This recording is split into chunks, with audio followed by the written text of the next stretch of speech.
वंदित सब सिद्धि धूमचलमणो वमं गदिं पत्ते वोच्छामि समर्पणो मृडमूष्ट। सम्यक्त सन्मुक्ता की चर्चा यहाँ पर सुनने के बाद स्वाभाविक तौर पर जो अगला सवाल खड़ा होता है वो यही है कि आखिर उस सम्यक्त के, उस आत्मानुभूति के, उस स्वसंवेदन के चरण आखिर कौन से हैं। मेरे को कुछ विषय, जब ये विषय दिया गया था तो उस विषय के साथ साथ जिन बिंदुओं के आधार से या बाबूजी की जिस चर्चा के आधार से अपना विषय यहाँ पे प्रस्तुत करना था वो विषय वस्तु भी दी गई थी। जब मैंने वो पढ़ना शुरू की तो पढ़ते पढ़ते मैं जो विषय मेरा नहीं भी था उसे भी आगे पढ़ता चला गया, क्योंकि उसमें कुछ रस ही ऐसा था, उसका प्रवाह कुछ ऐसा था कि बाद में जब बहुत कुछ पढ़ लिया तो बाद में ये ख्याल आया कि इतना सब पढ़ने के बाद जब मैं 20 मिनट में चीजों को प्रस्तुत करने जाऊंगा तो इसकी संभावनाएं निश्चित तौर पर बनी रहेंगी कि मैं अपने विषय से बिखर कर बहुत कुछ शायद ऐसी बातें भी कहूं जो अच्छी तो हो सकती हैं लेकिन प्रासंगिक नहीं, क्योंकि प्रासंगिक मेरे लिए इस समय यही है कि मैं अपने विषय से बंध कर अपनी बात आपके सामने प्रस्तुत करूं। इसलिए ये जरूरी हो जाता है कि बहुत सारे अच्छे में से अपना उस प्रासंगिक विषय को निकालकर आपके सामने रखने की यथासंभव कोशिश करूंगा। और इसीलिए मैंने अपने उस विषय को बांधने के लिए एक छोटी सी स्लाइड तैयार की है ताकि मैं अपनी गाड़ी को ट्रैक पर ही दौड़ाऊं, उससे बाहर खिसक ना जाऊं।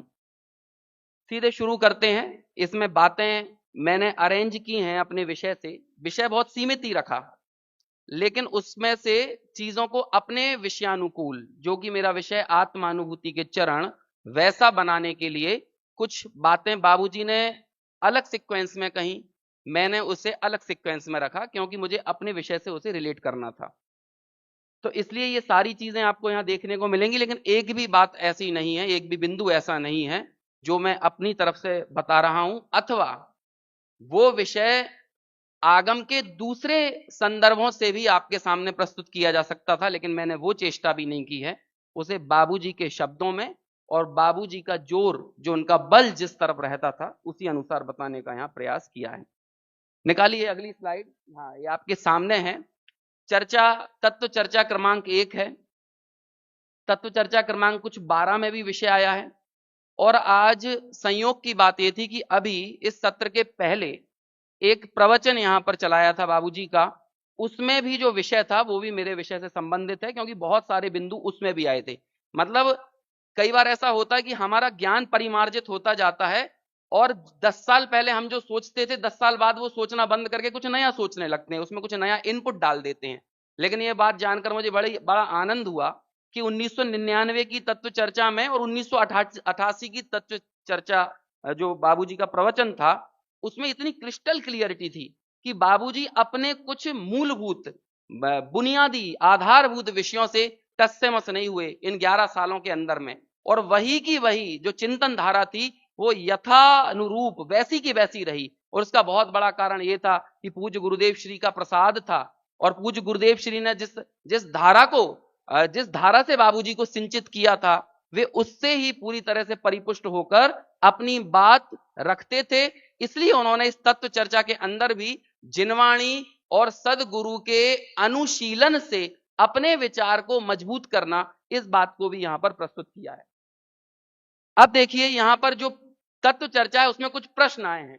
देखिए ये प्रश्न, 3 प्रश्न आपके सामने दिख रहे हैं। मैंने उसका टाइटल रखा आत्म अनुभवी के उन्मुखी के अंतरंग प्रश्न। तो आप लोगों में से कई लोग सोच सकते हैं कि यहां जो प्रश्न करने वाले व्यक्ति थे, आप ये कैसे मान लोगे कि वो आत्मानुभवी थे। देखिए जो भी आत्मानुभव की ललक रखता है, जो भी सम्यक्त के सन्मुख है, उस व्यक्ति के चित्त में ये प्रश्न उठे बिना रहेंगे नहीं। और यही बात है कि सम्यक्त सन्मुख मिथ्या दृष्टि के प्रकरण में टोडरमल जी ने भी ये बातें लिखी। यदि हम देखें ना कि टोडरमल जी ने सम्यक दर्शन का पूरा सिलेबस सामने रख दिया कि आखिर वो तत्व विचार में विचार क्या चलेगा, स्वपर का, जीवादी तत्वों का, देवगुरु धर्म का, ठीक है ना, अपने हितकारी अहितकारी भावों का, यही सारी बातें तो हैं। और जब इन सब बातों में सबसे पहला प्रश्न जो खड़ा होता है किसी भी स्वभाव के सन्मुख, स्वभाव की ओर उन्मुख होने वाले जीव का, वो प्रश्न यही होता है कि अंतरंग अभिप्राय का दोष जो मिथ्यात्व है वो कैसे टले। जब इन प्रश्नों की बात आई तो बाबूजी ने एक बहुत सुंदर बात कही। उन्होंने कहा, अपने अज्ञान पर सवाल खड़ा करने वाली परिणति अज्ञान की सत्ता को हिलाने लगती है। हम हमारे दोषों के विरुद्ध जब सवाल खड़े करने लगते हैं तो वहीं से दोषों की जो हस्ती है, जो अस्थि है, वो डगमगाने लगती है, वो हिलने लगती है। हमें उत्तर क्यों नहीं मिलते? इसका सबसे बड़ा कारण है कि हम सवाल खड़े नहीं करते। हम अपने अपने कंफर्ट जोन में इतने मस्त हैं कि हमें हमारी अज्ञान दशा पर कोई सवाल नहीं है, हमें हमारे इंद्रिय सुख के ऊपर कोई सवाल नहीं है, हमें हमारे अभिप्राय के दोष के ऊपर कोई सवाल नहीं है। और हमारा वो मिथ्या अभिप्राय हमारा इतना बड़ा कंफर्ट जोन बन गया है कि जब भी कोई अन्य ज्ञानी भी उसके ऊपर सवाल खड़ा करता है तो हम उस ज्ञानी पर सवाल खड़ा कर देते हैं, लेकिन हम अपने मिथ्या अभिप्राय के ऊपर सवाल खड़ा नहीं करते। लेकिन सम्यक्त की ओर उन्मुख होने वाला जो जीव है वो सबसे पहले अपने उस अभिप्राय के ऊपर सवाल खड़ा करता है, और जब वो सवाल खड़ा करता है तो यही सवाल खड़ा करता है, अंतरंग अभिप्राय का दोष जो मिथ्यात्व है वो कैसे टले। इसलिए उत्तर उनको मिलेगा जिनके हृदय में सवाल खड़े होंगे। गुरुत्वाकर्षण का सिद्धांत न्यूटन ने क्यों खोजा? क्योंकि अकेले न्यूटन ने यह सवाल खड़ा किया था कि एप्पल नीचे क्यों गिरा, बाकी किसी ने सवाल नहीं खड़ा किया, तो इसलिए किसी को उत्तर भी नहीं मिला। जब अंतर से हृदय में सवाल हमें इतना बेचैन करने लगेगा तो उसका उत्तर ये प्रकृति हमको ना दे, ऐसा कभी तीन काल में संभव नहीं है। और ऐसा सवाल खड़ा होता है सबसे पहले अपने उस अज्ञान के ऊपर। अगली जो बात है, मिथ्या दृष्टि के उपयोगी की स्थिति क्या है, इससे हम ये जानने का प्रयास करें कि आखिर हम यदि अपनी किसी अज्ञान के परिसर में खड़े हुए हैं, अज्ञान के किलों के भीतर हमने एक पूरा का पूरा ऐसा अज्ञान का ही तो किला है, और हम ये मानकर चलें कि उस अज्ञान के किले में हम सबसे ज्यादा सुरक्षित हैं, तो एक बार अपने लिए ये भी तो सवाल खड़ा करना जरूरी है कि आखिर जो किले मैंने निर्मित किए हैं अपने सुरक्षा के लिए, आखिर वो किला वास्तव में मेरी सुरक्षा कर भी रहा है या नहीं कर रहा है। तो इसलिए अगला सवाल जो खड़ा होता है कि मिथ्या दृष्टि के उपयोग की स्थिति क्या है। और तीसरा सवाल जो हमें होना है, जो हमारा साध्य है, और उस साध्य परम साध्य को पाने के लिए पहले हमको साधक होना पड़ेगा, तो ऐसे उस साधक की स्थिति क्या है, मतलब साधक के उपयोग की स्थिति क्या है और मिथ्या दृष्टि के उपयोग की स्थिति क्या है। क्रमशः अपने निर्धारित सीमित समय में इन्हीं प्रश्नों के उत्तर तलाशने की चेष्टा करेंगे बाबूजी की इस तत्व चर्चा क्रमांक 1 के ही आधार से। अगली स्लाइड निकालिए। आप यहां पर देखेंगे आत्म अनुभव की ओर बढ़ती पर्याय के पड़ाव कौन कौन से हैं। जब ये पर्याय आत्मानुभूति की तरफ बढ़ने लगती है तो उसका पहला पड़ाव कौन सा आता है, और इन सब से हम सबका तारुफ होगा, हम सबका परिचय होगा। तो उसमें सबसे पहली चीज जो हम सबके जीवन में आएगी वो क्या होगी? बाबूजी ने इसे लिखा विचार। दूसरा क्या होगा? निर्णय। तीसरा क्या है? निश्चय। और चौथा क्या है? संवेदन। और इसे ही आप समझ लो स्वसंवेदन। आपको यह लग सकता है कि मैं यहां संवेदन को भी पड़ाव क्यों कह रहा हूं, अनुभूति को स्वसंवेदन को पड़ाव क्यों कह रहा हूं। स्वसंवेदन तो गंतव्य है ना, लेकिन जो बाबूजी के हार्द को जानते हैं वो ये बहुत अच्छे से जानते हैं कि अनुभूति पड़ाव है। अनुभूति की दरकार ज्ञायक को, जीव को नहीं होती है। वो अनुभूति भी, उस अनुभूति से जब सवाल खड़े किए जाएं तो वो अनुभूति भी ये नहीं बोलेगी मैं अनुभूति हूं। तो इसलिए अनुभूति गंतव्य नहीं है। ज्ञायक का गंतव्य कौन है? ज्ञायक का गंतव्य खुद ज्ञायक ही है। समझ में आया ना? तो इसलिए मैंने उस संवेदन को, स्वसंवेदन को भी यहां पर क्या कहा है? पड़ाव कहा है। अगली तरफ बढ़ते हैं क्योंकि स्लाइड कुछ ज्यादा है और बिंदु भी कुछ ऐसे ही हैं, इसलिए मैं इशारा कर रहा हूं। जैसा कि यहां पर कहा भी गया है कि ये सिर्फ सैंपलिंग है, और जब आप इस सैंपल को पढ़ोगे तो आप इसके भीतर प्रवेश करने की चेष्टा करोगे और आपको बहुत सारे उत्तर मिले बिना रहेंगे नहीं। देखिए आगे विचार के बिंदु। यदि वो विचार है तो वो कैसा विचार है? दरअसल मैंने दो भागों में इसको बांटा है। पहला तो दोष क्या, और दूसरा मैंने इसे किया सत्ता का निर्णय। देखिए पॉइंट बहुत छोटे छोटे हैं। बाबूजी जब जब ये कहते थे बहुत विद्वत्ता की, बहुत क्षयोत्तम की जरूरत नहीं है, तो मूल बात इतनी ही है, इन चंद प्रश्नों के उत्तर हम सबका बेसिक्स क्लियर होना चाहिए। और शायद वो सारे बेसिक्स हम बालबोध एक दो में पढ़ लेते हैं, लेकिन जब हम बड़े बड़े ग्रंथों को हाथ में लगाते हैं तो बेसिक्स हमारे हाथ से खिसक जाते हैं और हमारे हाथ में बड़ी बड़ी बातें आ जाती हैं। और इसीलिए ऐसे उस क्षयोपम ज्ञान क्या कहें, उसकी उसकी उल्हाना देते हुए बाबूजी उन मूलभूत सवालों के ऊपर काम करते थे। पहला विचार यदि हमें करना है तो क्या करना है, दोष क्या, और दूसरा विचार करना है तो क्या है, सत्ता का निर्णय। आप देखेंगे कि इसमें एक बड़ी मार्मिक बात उन्होंने कही। देखिए यहां पे लिखा हुआ आपको दिख रहा होगा,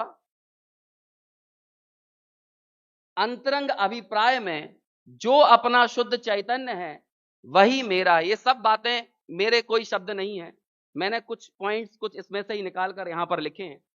अंतरंग अभिप्राय में दोष क्या है, समझिए दोष क्या है। अंतरंग अभिप्राय में जो अपना शुद्ध चैतन्य है वही मेरा है, और उसको छोड़कर जितना कुछ विकल्प है, जितना कुछ, अब इस जितने कुछ में आप जो जो भी ला सकते हो वो ले आना, लेकिन उस जितने कुछ में एक चीज नहीं है, अपना जो शुद्ध चैतन्य है वही मेरा है। इसके अलावा जितना कुछ है, जो भी मानना होता है, जो भी जानना होता है, वो सारा का सारा दोष है। अब नीचे वाली पॉइंट पढ़िए, वस्तुतः सारे दोष गिने नहीं जाते। बाबूजी ने यहां पर लिखा 11 नंबर के पेज पर, आप देखिएगा, अनंत काल बीत जाएगा हम अपने दोष गिनने लगे तो सारे दोष गिने नहीं जाते, उसमें तो अनंत संसार चला जाए भाई, गिनते गिनते सारे दोष गिने नहीं जाते। इसलिए जो सबसे बड़ा दोष है उसका विचार करो, और वो है चैतन्य का आदर्शन। क्या है, बाकी सारे दोष तो इसी महादोष की तलहटी में पल रहे हैं, आप ये समझ लीजिए। तो जब हमें इस दोष की खबर लगी तो फिर आगे क्या करना है कि भैया जिस सत्ता की खबर नहीं होने के कारण हम महा अपराध के कारण अन्य छोटे छोटे अपराधों को पनाह दे रहे थे, अब उस महा अपराध को हटाने का जो कार्य है वो कैसे होगा, सत्ता के निर्णय से। क्या है वो सत्ता का निर्णय, पहला विचार क्या करे, निकटतम पदार्थ शरीर के संबंध में विचार करे। और उसमें फिर दो तरह से विचार, पहले तो निषेध रूप ज्ञान पक्का करे, और फिर जो विधि रूप अस्थि है उसका निर्णय करे। क्या करे, जिन चीजों से मैं घिरा हुआ हूं उसमें इस बात को तय करे कि इनमें मेरा स्वरूप कहां है, मेरी सत्ता कहां है, तो मैं किन किन चीजों से घिरा हुआ हूं, सबसे नजदीकी से मेरा संबंध किन चीजों के साथ है। कि सबसे पहले तो मेरा जो असमान जाति पर्याय प्रवचन सार की मेरे हिसाब से 94 नंबर की टीका में जिसे कहा, अनादि अज्ञान का मूल असमान जाति द्रव्य पर्याय को ही अपना सर्वस्व मान लेना, क्योंकि यही तो सबसे निकट की वस्तु है, और इसको ही मैंने क्या मान लिया, अपना सर्वस्व। अब इसके साथ निषेध रूप, अब इसको जब इसका निषेध किया तो इसके आश्रय से होने वाली अन्य जिन जिन चीजों को मैं अपना मानता था उनके साथ निषेध रूप। लेकिन इस काल में कुछ ऐसा भी तो वर्त रहा है जो मेरा अपना है, जो मेरा अपना ओरिजिनल है, जो मेरा इंग्रेडिएंट्स है, जो मेरा तत्व है, अपने उस इंग्रेडिएंट्स की, अपने उस तत्व का विचार करना, अपनी उस सत्ता की खबर लाना, और जो पर सत्ता है उन पर सत्ताओं से अपने संबंध को तोड़ना, ये विचार करना। देखिए आगे बात, अब जो बात है मेन चीज कि विचार तो बहुत करते हैं लेकिन वो होता क्यों नहीं। तो बाबूजी ने ये भी लिखा, विचार के बिंदु तो दिए, लेकिन विचार के लिए ईमानदारी कैसी होना चाहिए, विचार की दीवानगी कैसी होना चाहिए, इसके ऊपर भी बात करना जरूरी है। इसके आगे आपको लिखा दिख रहा होगा 11, 16, 13, 11, ये क्या है, ये क्या है, कोई लॉटरी का नंबर नहीं है, लेकिन इन नंबरों को पहचान लोगे तो आपकी लॉटरी खुल जाएगी। ये इस किताब के पेज नंबर हैं, है ना, जिनमें ये सारे पॉइंट आए हुए हैं। समझ में आया। 11 पहला है गरज होना चाहिए। बाबूजी ने इसमें लिखा ये कोई टाइम टेबल से करने वाली चीज नहीं है, सुबह नाश्ता करने के बाद आधा घंटा स्वाध्याय करने के लिए जाओ और उसके बाद तो जैसा जो कर रहे हैं वही करें। तो बाबूजी इसे कहते हैं कि तुमने तो विश्राम किया है, तुमने विश्राम किया, समझे ना, हमारे निरंतर वर्तने वाले भोगों का इंटरवल इज इक्वल टू बीच का थोड़ा बहुत देर का स्वाध्याय, ये तो थोड़ी देर का इंटरवल होकर रह गया। गरज होनी चाहिए। ये कोई टाइम टेबल से, समय सारणी से काम करने वाली चीज नहीं है। इसकी धारा तो 24 घंटे चलती है। सर्व अनुकूलताओं में, सर्व प्रतिकूलताओं में जो वर्तने वाली अनवरत धारा है, ये कोई खैरात की चीज नहीं है कि ठीक है कोई एहसान नहीं कर रहे हैं हम किसी तत्व के ऊपर, किसी देवगुरु शास्त्र के ऊपर, किसी के ऊपर ये एहसान नहीं है। Don't take it granted. यदि तत्व विचार की शक्ति मिली है और उस शक्ति का उपयोग नहीं हो रहा है तो ये दुनिया का सबसे बड़ा अपराध है। टोडरमल जी ने लिखा, पुरुषार्थ से मोक्ष की प्राप्ति में किसे सम्यक दर्शन की पात्रता है? सिर्फ दो चीजें चाहिए, बेसिक एलिजिबिलिटी, तत्व विचार की शक्ति और मंद कषाय। अब वो शक्ति मिली और यदि उसका उपयोग नहीं हो रहा तो फिर बोलो प्रकृति हमको वो शक्ति देगी क्यों? फिर हो जाता है, फिर वो शक्ति नहीं मिलती। असंगी पंचेंद्रिय पर्यंत तक के जीवों के लिए तो वो शक्ति नहीं है, इसलिए वो विचार कर नहीं सकते। लेकिन जैसे विचार करने का अवसर मिला है वो भी विचार ना करे तो ये तो बहुत बड़ा अपराध ही है ना। इसलिए क्या पहला पॉइंट कहा? गरज होनी चाहिए। दूसरा, तरसता होनी चाहिए। इसे टोडरमल जी के शब्दों में कहें, इसे अपने कार्य करने का हर्ष बहुत है। यदि आपको तरसता है, ये बुझे मन से, उवासी मन से, अब हाँ है तो हम आत्मई, अब जानना ही पड़ेगा, नहीं तो 4 गति 84 लाख योनि की। तुम्हारी भाषा कैसी हो गई भाई साहब? हम आत्मा ही है ये जानने के लिए भाषा में क्या हो गया है? सरसता होनी चाहिए। बाबूजी ने उदाहरण दिया कि तुझे यदि कोई रुपए पैसे का खजाना मिले, तेरे को ये पता लग जाए कि तेरे को लाख करोड़ रुपए का तेरे को लाभ हुआ है, तो ये कहता है ठीक है अब हो गया तो बढ़िया ही है, ऐसा बोलता है। सरसता, आनंद आता है कि नहीं, हर्ष आता है या नहीं? पहले ये निर्णय तो करे तेरा कार्य क्या है, अपना कार्य क्या है, और वो अपना कार्य लगेगा तो उसे करने में सरसता आए बिना नहीं रहेगी। अगला पॉइंट, प्रीतिपूर्वक स्वीकार करना चाहिए। जब मेरे तत्व का ये निर्णय हुआ तो उसे प्रीतिपूर्वक स्वीकार करना चाहिए। और अगला पॉइंट, अब मैं थोड़ा जल्दी जल्दी चल रहा हूं, जिनवाणी और सदगुरु के अनुशीलन पूर्वक गुणों का विचार करना चाहिए। अभी आदरणीय पंडित जी साहब का प्रवचन था तो जो वक्तव्य था उसमें उन्होंने ये बात कही कि सदगुरु की सन्निधि क्यों जरूरी हो जाती है, क्योंकि उसकी उपस्थिति में हमें वो जो जिनवाणी है उसका भी जो मर्म है वो ख्याल में नहीं आ पाता है। विरले कोई जीव हो जिसे सीधे जिनवाणी के अभ्यास से वो मर्म ख्याल में आ जाए। बहु तेरे जीवों को तो किसी सदगुरु की उपस्थिति से ही वो बात ख्याल में आती। अगली बात, अब वो मिथ्या दृष्टि और साधक के उपयोग की स्थिति क्या है? एक स्लाइड में मैंने दोनों को अलग अलग बांट दिया है और उनके आगे लिखा भी है, मिथ्या दृष्टि के आगे 17 नंबर है और साधक के आगे 18 नंबर है। अब ये 17 नंबर और 18 नंबर क्या है ये आपको पता है, ठीक है। पहला, मिथ्या दृष्टि कल्पनाओं में लीन है और बाबूजी ने इन कल्पनाओं की ऐसी खबर ली है कि उसके लिए तो आपको यही पढ़ना पड़ेगा। उन्होंने कई ऐसी कल्पनाओं की भी खबर ली। किन कल्पनाओं की? देखिए अगला वाला पॉइंट, कभी अशुभ कल्पना, कभी शुभ कल्पना और कभी शुद्ध भाव के आधार विषय की भी कल्पना ही मात्र रहती है। वो भी कैसा है? उसकी भी शुद्ध भाव का आधार, उसकी भी कल्पना ही, शुद्ध भाव का जो आधार उसकी अनुभूति नहीं। और प्राय लोग वाक तो डकारों में भगवान आत्मा बोल बोलकर ये समझने लगते हैं कि वो अनुभव के नजदीक पहुंच गए हैं। ऐसा नहीं है भाई साहब, ये भगवान आत्मा डकारों में नहीं आता है। भगवान आत्मा अनुभव में आए तो डकारें बदल जाती हैं। समझ में आया है? ये तो वो तत्व है। तो यदि इसके अलावा वो बिना अनुभव के है तो वो सब क्या है? वो सिर्फ कोरी कल्पना ही है। अगली बात देखो, अगली चीज, मोक्ष प्रिय लगता है लेकिन मुक्त नहीं। ये जो मुक्त स्वभाव है ये प्रिय तो नहीं लगता, लेकिन प्रिय क्या लगता है?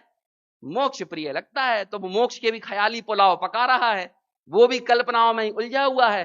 थोड़ा धर्म की रुचि लगी भी, लेकिन यहां भी ख्याली पुलाव छूटते नहीं है। कहते हैं उन विचार तो करो, उन कल्पनाओं से हासिल क्या हुआ। एक बार उन कल्पनाओं के ऊपर भी सवाल खड़े करो, तब भी कल्पनाओं की भी जो सत्ता है ना वो भी थर थर कांप उठेगी।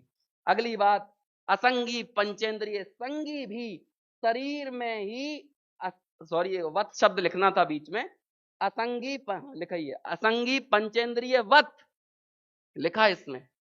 संगी पंचेंद्रिय हो तो गया, लेकिन हालात क्या है? जैसे चींटी, तितली, मक्खी, मच्छर, ये जैसे पूरे समय अपने प्रकट उपयोग से शरीर में ही झूल रहे हैं, शरीर को ही सुखी बनाने की चेष्टा कर रहे हैं, ऐसे ही मिथ्या दृष्टि अपने सर्व प्रयत्नों से, सर्व कोशिशों से कहां झूल रहा है? वो भी शरीर में ही झूल रहा है। अभी एसी बंद कर दो, 2 मिनट में पता चल जाएगा कितना तत्व उतर रहा है भीतर में। समझ में आया ना? कहां झूल रहा है? तो फिर बोलो, तत्व भी सुनना है तो कैसे सुनना है? शरीर में झूलते हुए ही सुनना है। समझ में आया? ये है कंफर्ट जोन। इस कंफर्ट जोन के ऊपर सवाल खड़ा करना है, और ईमानदारी से एक बार वो सवाल खड़ा हुआ ना, तब बोलो फिर ये कंफर्ट जोन टिकेगा कैसे, जिसमें हम अनादिकाल से पड़े हुए। अगली बात, साधक। साधक की परिणति का भी विचार कर लें। अनुभूति में आने वाला तत्व चिंतन में उतर आता है। जिसकी अनुभूति होने वाली है वो वास्तविक चिंतन में उतर आता है। प्रथम स्थिति तो ये होगी उस साधक की कि अंतर्लीनता, स्वसंवेदन। और दूसरी स्थिति, यदि उस अंतर्लीनता से बाहर आता है तो बहिर्मुख उपयोग होने पर भी उपास्य दृष्टि से ओझल नहीं होता। इसीलिए तो शुद्धोपयोग नहीं होने पर भी शुद्ध परिणति बरकरार रहती है, और उस शुद्ध परिणति में 41 प्रकृतियों का संवर निरंतर होता रहता है। किसके बल पर है?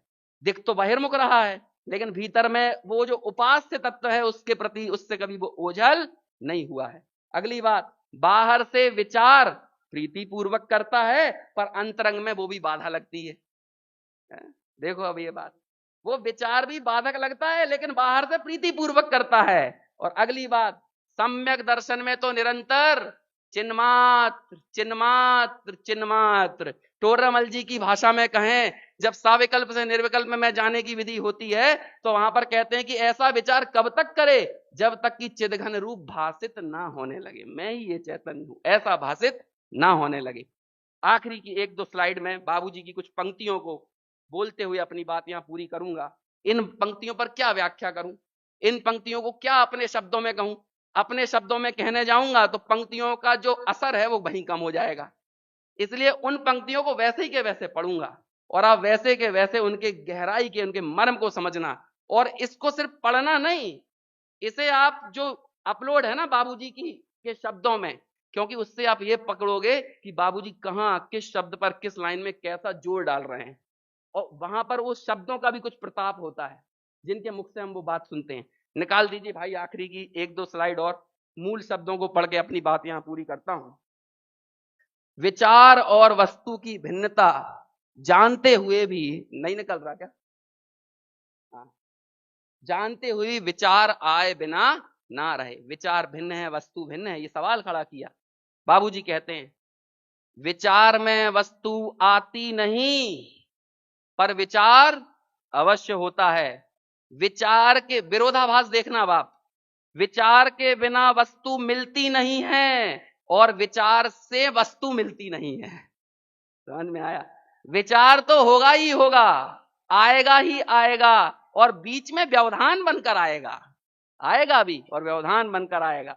ये भीतर से उसे व्यवधान समझता है, बाहर से अनुराग पूर्वक करता है। बाहर से उदास मन से, रोए रोए मन से नहीं करता, करता प्रीति पूर्वक है, लेकिन ये मानकर चलता है कि विचार बाधक है, साधक नहीं है। चिंतन भी प्रसन्न चित्तता से करता है, क्योंकि चिंतन में वो स्वयं ही है ना, इसलिए वो रोए रोए मन से भला करे भी क्यों। और आखिरी बात, इसके बाद वाली अंतिम स्लाइड, आत्म सत्ता को ज्ञान लक्षण से पहचान कर, 294 नंबर की गाथा याद करिएगा समय सार में, अपने अपने नियत स्व लक्षणों से प्राप्त कर उनके उनकी उनकी भिन्नता को जानकर अपनी भगवती प्रज्ञा का प्रयोग करना है हमको। यही प्रज्ञा छेनी को डालना है, जिससे ये निज तत्व, स्व तत्व और पर तत्व को अपने से न्यारा न्यारा अनुभव करना है। आत्मसत्ता को ज्ञान लक्षण से पहचान कर ये मैं हूं ऐसा निश्चय करे तो अनुभूति होती है।